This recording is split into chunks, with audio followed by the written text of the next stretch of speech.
We just got to a checkpoint now, so we're being flagged through on the checkpoint. We've flown from Istanbul to Sulaymaniyah in northern Iraq. This is Iraqi Kurdistan. It has its own government and police force. We're driving to Ranya, a large town with a smuggling network bringing thousands of people to the UK. It's where we hope to find out about the people smuggler who calls himself Kardo Ranya. Police in Europe want to arrest him, but don't know his real identity. He knows we've been asking about him, which makes coming here even more dangerous. These are quite heavily watched checkpoints, aren't they? These are like the old borders in Europe we used to have, but we don't have them anymore. There are 2 4x4s with us from the Asayish, the Kurdish security service. They deal with areas of serious crime like drugs, terror and people smuggling. They've agreed to protect us in Ranya, and there are 8 men with us, 4 in each truck. They're all armed. Now I feel like, okay, I feel like my back's covered now, don't you? It's risky to come here and ask about smugglers, but the security service say they can keep us safe if we follow all their advice. It's interesting that every time you slow down, the car immediately behind me flanks your right, and the car behind him comes closer to you. Isn't that interesting? So they're making a full blockade behind the car, aren't they? I'm with Rob Lawrie, my colleague. He's a former soldier, now aid worker. Yeah, they know what they're doing, them boys, don't they? Huh? Yeah. How far's Ranya down here? 100 kilometre from Seoul. 60 miles. So, as far I need to... And this is our translator. You'll hear him quite a bit while we're in Iraq. We're told we mustn't record or photograph the Asayish, the security service. They'll check out anywhere we go and anyone we meet. What's it like, Rob, coming to this area? Like, you know, you've heard so much about it, and now we're actually here. It seems... Well, I've been saying we're going into the hornet's nest now, aren't we? And the reason I'm always, when we talk about Ranya, I'm always with you, got to be careful, is because over the years it's been absolutely installed in me by my contacts. Ranya, oh no, just be very, very careful. We've been to Iraq once before, but not to Ranya. Rob has contacts here, people in the smuggling world who he's known for years but never met in person. Over the last decade, it's become a kind of smuggler's HQ and a starting point for lots of migrant journeys. You know, looking at those men there, they look like they've been through a couple of wars, don't they? Yeah. They look war-hardened. The kingpin we're trying to find brings hundreds of people from this town across Europe and into the UK. He's part of a smuggling network, but we think this used to be his home. This network, they have their origins and their trade from this area. Even though they have multiple passports, they can be here one day, in Italy the next day, in France the next day, up to Germany and back in here. Their ability to move around is better than ours. I'm Sue Mitchell, and from BBC Radio 4 and Intrigue, this is To Catch a King. Episode 6, Ranya Boys.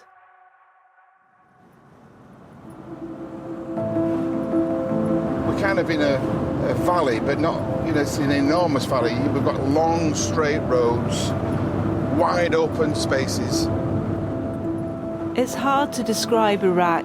The drive to Ranya's on concrete roads. There are few buildings, more open space and mountains. Everything's brown from the heat, but we're here in winter. We've got Iran to our right and Syria to our left. In front of you, it's Turkey. So over the years when we've heard these people talking, we trekked for days over the mountains. These are the mountains that they're talking about, into Turkey. There's a lot of snow up there. We're heading first to meet a family from Ranya. We spoke to them at the start of this investigation. Their son, a young man called Shwana, disappeared from a crowded boat that sank in the English Channel. You know, the young man there, just on the side of the street on his own, just selling oranges, trying to eke out a living. Shwana left his home in Ranya because he'd been told he could earn more in the UK than he and his brothers could make in Iraq. You can see it everywhere. There's no money here. It seems like we've come back 100 years. There's a mosque there. That's lovely, that mosque, but the buildings around it, they're not actually buildings, they're more like garages, aren't they? Well, yeah, we're in the mix now, so... You can really start to see it much more now. I won't stand out so much here because I'm dressed in black and I've got a beard. You, Sue, you need to stay in the car, mate. There's a fire in the middle of the road, that's random. They've literally lit a fire in the middle of the road to keep warm. We don't have news for Shwana's family. They asked for anything we could find out, but he's still missing and his body hasn't been found. We're mainly here out of respect. The armed officers with us have gone in ahead to check the home's safe. I'm Sue, Mitchell from BBC. Hi. Hello, how are you? I'm good, how are you? We're met by Shwana's father, uncle and brothers. They're waiting for answers they'll probably never get. And it feels like their lives are suspended for now. When he realised there was no communication, the communication had stopped, what was his initial feeling and thought? So he's saying that it was a mix of feelings, like we don't know if he lost, we don't know if they capture him, we don't have any information about him, and also in France they don't give you the right information. Who do you blame for this tragedy? The governments, or the smugglers, or the what? He blaming both. He blaming the government because he's saying that if the government they arrange for my sons of work, of course I don't send them to Europe or UK. And also he blamed the smuggler because he's saying sometimes there's the boat is taking like 20 or 30 or 40 person. Yeah. He put in more than 90. He put in a big number, so of course the boat also, there is a big mistake also from the smuggler. So he blamed both of them. Shwana's father is incredibly dignified. We've learned that the smuggler who arranged his son's boat crossing was working for the man calling himself Kardo Ranya. Yeah, he said that it was a number, and the number of smugglers that he should travel with him, but after the number is turned off, and that's it. We don't have. Yeah. Is this the smuggler in France? Yes, he's a facilitator. France. He's the yeah. The number of the smugglers they had, yeah, but they turn off from that day until now. Rob and I both expect that Shwana has died, but our translator thinks the family won't accept that without proof, which might never come because no one's looking for him. They're in this awful limbo between hope and grief.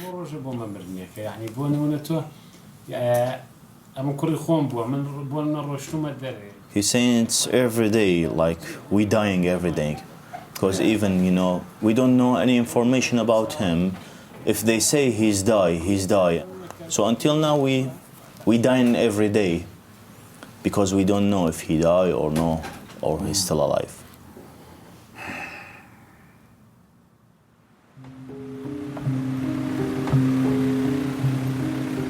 There are so many families like Shwana's in Ranya because the numbers leaving this town are huge. A local man here has set up a memorial. Hi, pleased to meet you.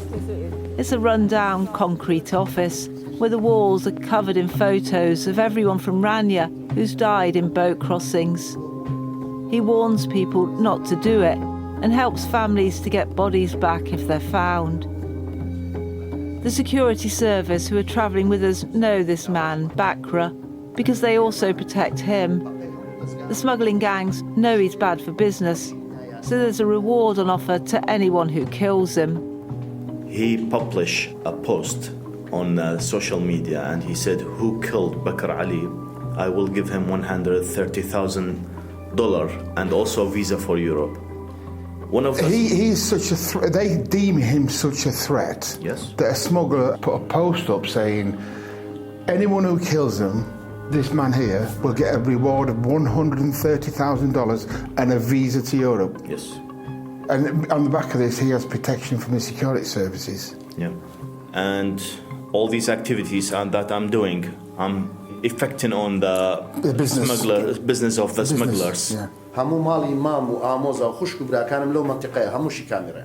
He's saying the security, they looking after us, and also I'm living in an area that all the street it's my family, so brother, sister, and all the street is with full of camera. Yeah. And I don't go out in the night. Yeah, so the iron bars on the window, like the impenetrable. It's an impenetrable museum. سال 2022 بنزيك 23 بو. Till now, there is no one visiting us or visit the city, and this city, Ranya, is most of the people who die, they are from this city. And even though he has protection, does it still frighten him? والله من ساران اللي خرا كردوما و So he's saying, yes, they destroyed my car. سارة كان خرا كردو. So with a knife, they destroyed the car. Bakra walks us into a square room with about 100 faces on every wall. Oh, wow. We come in and there's just walls. شوينا كمان Pictures everywhere. Yeah. There are families, a lot of children, posing with parents and relatives. This is Bakra's way of remembering them and warning others. I think let's just take 10 seconds just to look in front of us is babies, 1 year old, 2 years old, 4 years old, mothers. We have photographs here of families who tried to get from France to the UK, and now we are looking at memories of them after they drowned, in the darkness and the cold. Just look at Mohammed here, little Mohammed here. It looks like this photograph has been taken on a special occasion. Yeah. They stood in front of a mosque. When that photograph was taken, they had no idea that it would be used just a few months later as a memorial to their life. This family died in the English Channel. The other reason we've come to meet Bakra is because all these deaths at sea have led to a few people in Ranya prepared to risk speaking out about their smugglers. We show him a photo of Kardo Ranya. والله. Yes. كاردونيا. Yeah. كاردو لفرنسا يشي كدوا. He's saying that his name is Kardo and he worked a lot in France. كاردو من زور بدو دات شونم بو كردوا. He say, I'm looking for Kardo to have some news.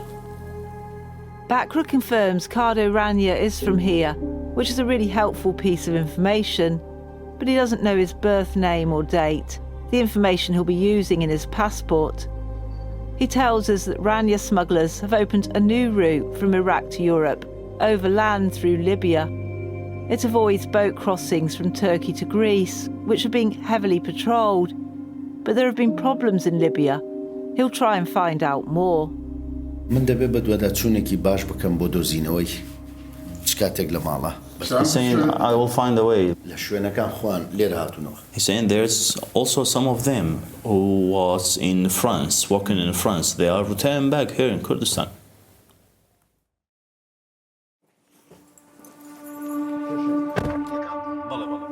This next stop is a really significant one for Rob. If you want to choose a location that you feel secure in, we can come to you and... We're back on the road with the armed escort, and he's talking to a contact, a smuggler from Ranya, who he's known about for a few years but never met in person. The main thing is that you feel safe. I know, my friend. These are his words, but not his voice. No problem, I wait for you. Bye-bye, man. You can understand his situation. He lives among them. He said, we know each other inside the city. He means it's a small place, the word will get round. Yes. You remember, this guy was embedded in a huge smuggling network for years. This man will only meet with Rob alone, but this is a meeting we really want because of what this smuggler knows and what he can find out for us. Are you nervous about this? I'm nervous for him. I'm not nervous for us because we've got an army behind us, protecting us. Shall I ask him if he's got a gun in the car or not? No, okay. Is that just being paranoid to... Even if you have, don't worry. If when he see the police, he cannot do anything. Would it make a difference to you getting in the car if he's got a gun? No, I'd be aware of it. That's the difference. We've come to a lay-by outside Ranya. The armed security guards have done the groundwork. They wanted photos of the smuggler and his car at this location before we arrived. Yeah. Can you show me the picture? Just make sure the car is. They've agreed a code with Rob. He can approach the car after they've checked it over. And if he's confident to go ahead, he should embrace the smuggler before getting in. I'm just... that was the security detail telling us that we are good to go. So I don't want to spook him out. I'm walking across the road now. We're just crossing the mud and I can see his car there. I don't even know what he looks like. I've been talking to him. He's flashing his lights and he's been helping me in my search for some of the biggest names in smuggling, and I'm just going to his car now. So Rob's going over now. He's parked on the opposite side of the carriageway. He's got the door open. Rob's nearly at the car. Hello, my friend. Come. How are you? I'm good, thank you. So good to meet you. Again, these are the man's words, but not his voice. So my people are back there. So how are you? I'm very happy now, yes. So I've come here to find Kardo. Kardo Ranya. Yes, it's very dangerous. I'm looking for a house. I don't know whether inside Ranya or in city just outside Ranya. Yeah. I don't think Kardo is in Ranya. No, Kardo's in Libya. Kardo's in Libya. Yes. What we learn from this meeting is that Kardo Ranya probably isn't in Iraq at the moment, but there's something that's really fascinating. Through the Ranya network, Kardo Ranya's linked with another smuggler. It's a name we know well from this investigation, Noah Aaron. He was one of the first boat smugglers to come to the UK. Noah Aaron is also from Ranya, and like Kardo, he uses several aliases. He's been moving hundreds of Iraqi migrants through Libya, and something's gone badly wrong. He's working in Libya now. Mm-hmm. The next month, I think he's back in Ranya. Next month? Yes, next month. Now in Libya. I'm looking for names, passport. I'm looking. Yeah. So you think Kardo might come back here soon? Yeah, 100%. So many people. His group, a big group. I've just had a message from my security. Yeah. I have to go. Thank you. Be careful. Thank you so much.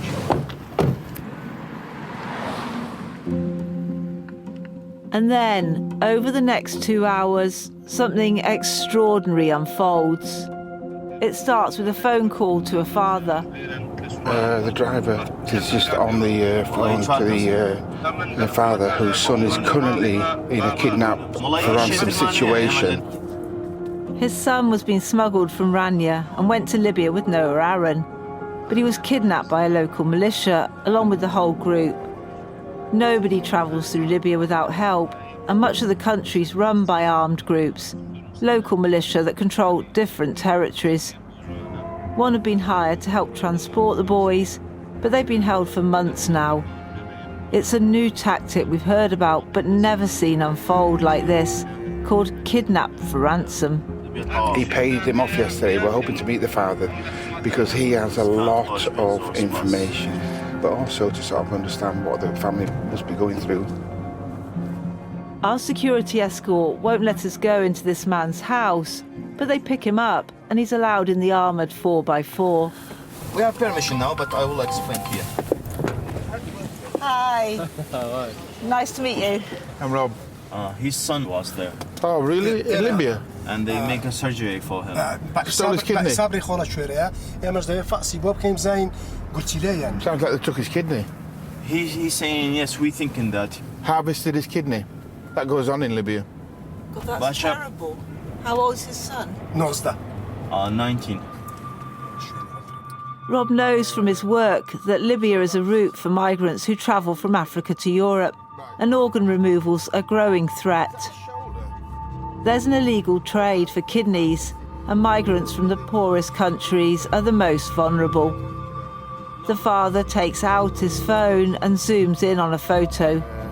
Right, no, they've had his kidney away. That's a scar exactly where the kidney goes on the body. They've harvested his kidney. Look at that. So basically the scar looks absolutely I'm surprised that's not infected. So he's got 1, 2, 3, 4, a lot of stitches. The man lets me copy the photo of his son's scar, and I send it to a surgeon I know in the UK. He replies straight away, saying it tallies with what we were being told, and the location is consistent with where you make an incision to reach a kidney. We thought we were just meeting this one father, but he says he can get dozens of families to come to us. The security guards suggest a nearby building that they'd be happy with because there is only one entrance and one exit. Is this where we're here? Okay. They say we can stay a maximum of 20 minutes as word will travel quickly that we're there. Really else, so we're going into it here, aren't we? These are all the families, and they've come out to meet us. There's about 20 people outside, more families holding out phones with pictures of scars on them. I think about 20 families here altogether. But that is brutal surgery, that. Oh, it's brutal. All the blood there. In Libya. In Libya. Tunis. The hospital was Tunisian. So it's a video of his son. He looks terrified on that video. It's on a much bigger scale than we'd imagined. There are so many fathers here trying to tell us about this threat of organ harvesting. They say 300 young men travelled to Libya, and many are still being held for ransom. Their families are sent violent videos demanding $5,000 for each boy to be released. They're warned that if it's not paid quickly, they'll pay with a kidney instead. This is his son when they spoke to him. Guys, this is the video that they're showing. There he is. He's 16 years old. They want to take him to sell him and sell his kidney. But now, that's another boy. They're going to sell his organs. The guards check everyone, and by the time we're inside this small meeting room, there are about 60 people filing in. More coming. Yeah, more coming. There's a lot more coming in. Hello, my friend. I think now they are around 60 or 70, father and brother and family, you know. Shall I start? Yeah. You can translate? Yeah. Kakao. So I'm just going to now explain to the people who we are and why we're here. Good afternoon, gentlemen. It's such a great honour for me and my colleague. This is Sue Mitchell of the BBC. My name is Rob Lorry. Let me assure you what Sue and I do reach ears all over the world. So people will know you're suffering and we will hear the cries for your sons that have gone through this hell in Libya. What you can do for us? So at the moment, this tragedy, no one knows about it, other than families. They taken our sons. It's more than 8 months. So our sons, they are there and they don't do anything. So why they don't capture one of the biggest smugglers in France? The fathers here know their sons' smugglers by various aliases. But when they show us pictures, the face is familiar. It's the man we know as Noah Aaron. Is that the smuggler? Yeah. In France. How recent is that? He's saying it's a new picture. This is one of the smugglers. Then another name comes up, the Hawala banker that these families are paying money to for the release of their sons, Marwan Jamal. This is Kardo or marijuana?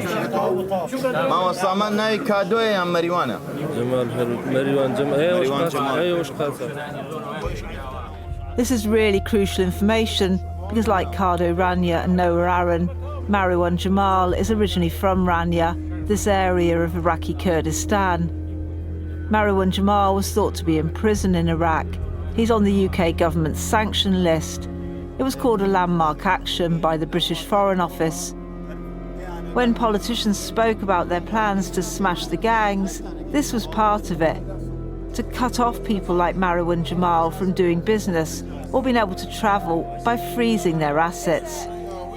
But we've just found out he's operating openly, taking thousands in payments from these desperate families. He's saying all of them, they are sick.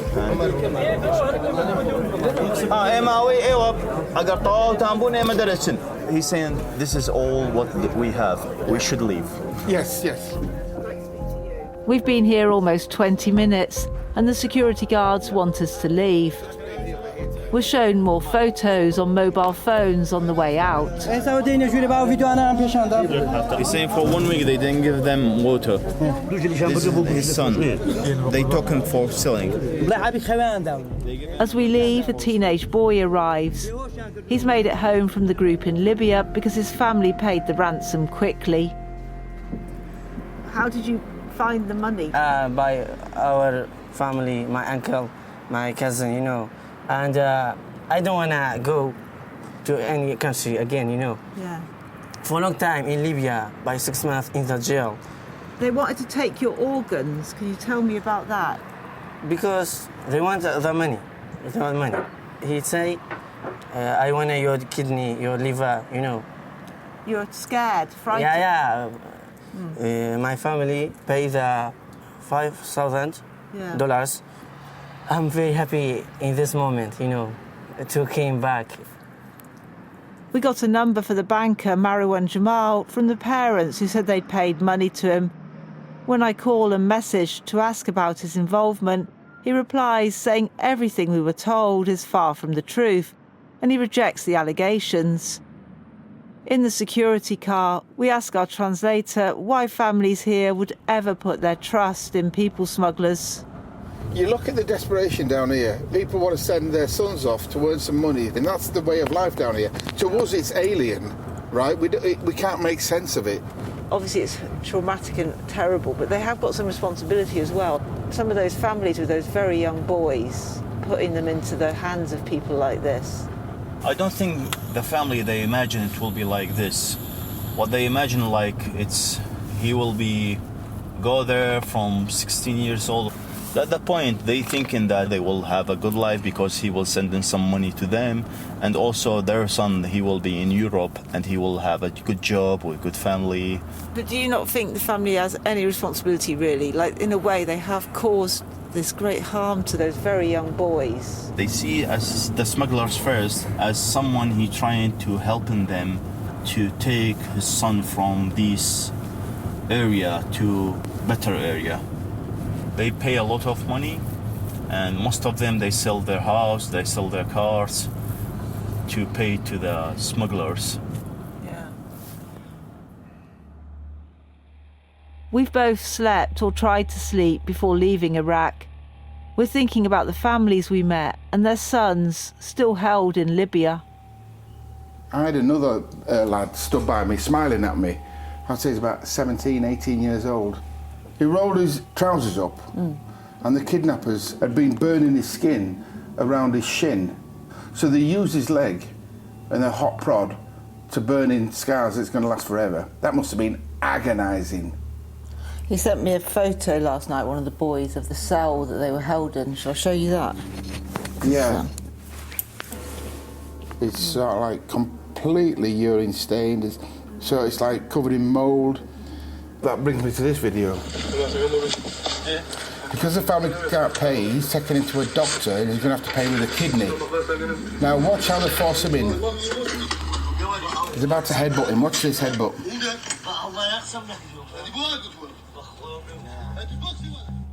We're thinking about the story we've stumbled on and how it shows the reach of the Ranya smuggling network. The fact that people in this town are sending their children on journeys to the UK.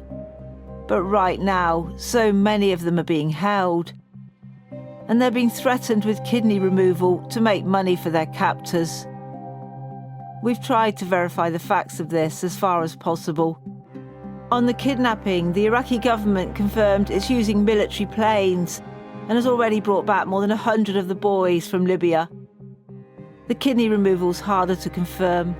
We know that Libyan militias are heavily involved with organ removals, and a UN investigator tells us what we've heard is consistent with recent activity by the militia groups, who can sell the organs for cash.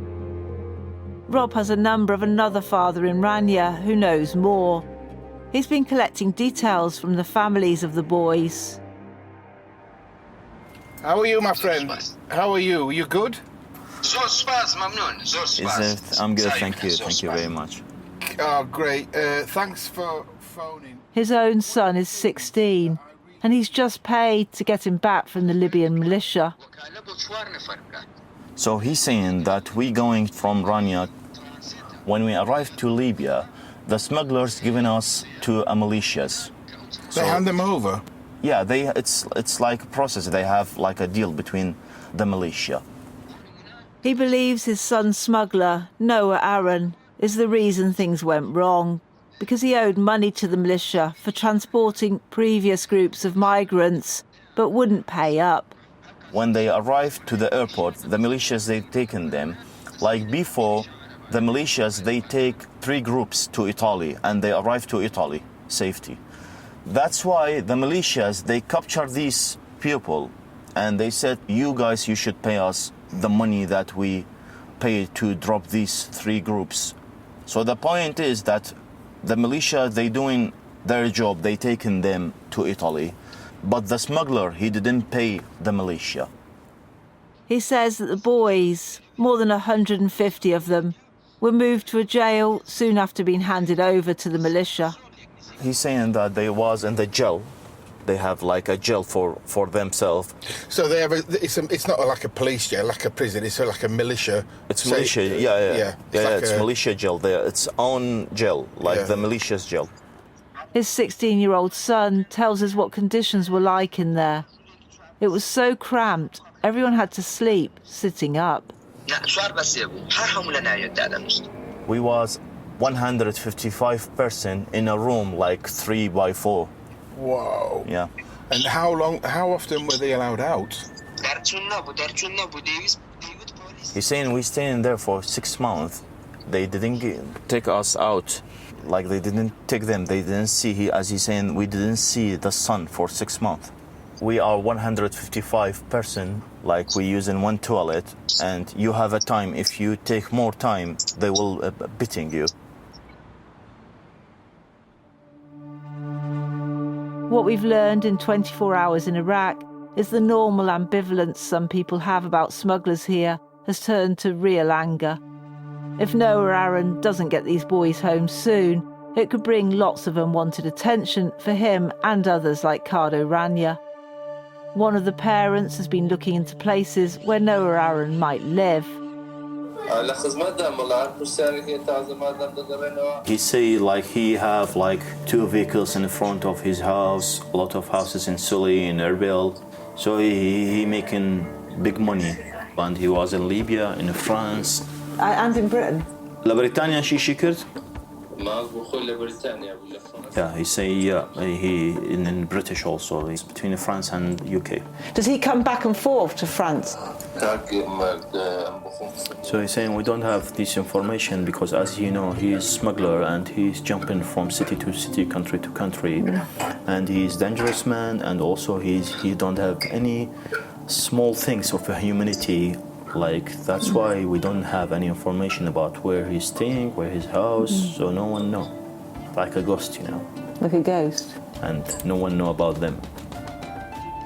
But that's about to change, because next time on To Catch a King, police catch up with Noah Aaron, and we get closer to finding the real Kardo Ranya. What is the one thing that has stopped any law enforcement doing for Kardo Ranya? Have you got it? Yeah, it came. I've got it about a minute ago. I've been working on it. To Catch a King is a BBC Studios audio production. It's researched and recorded by me, Sue Mitchell, and Rob Laurie. It's produced and overseen by Joel Moores. Original music is by Mon Toody, and sound design and mix is by Tom Brignall.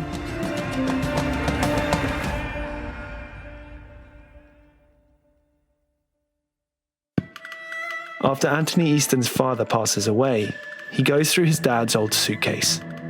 It's filled with cryptic clues, neatly stacked German money, a family tree he doesn't recognise, and also finds his father's birth certificate, but bearing a different name. From BBC Radio 4 and the History Podcast, I'm Charlie Northcote, and I've been working with Anthony Easton to understand his family's dark history and how they lost a fortune worth billions today. What happened to his family, their business empire, and all the money? Listen to The House at Number 48 on BBC Sounds.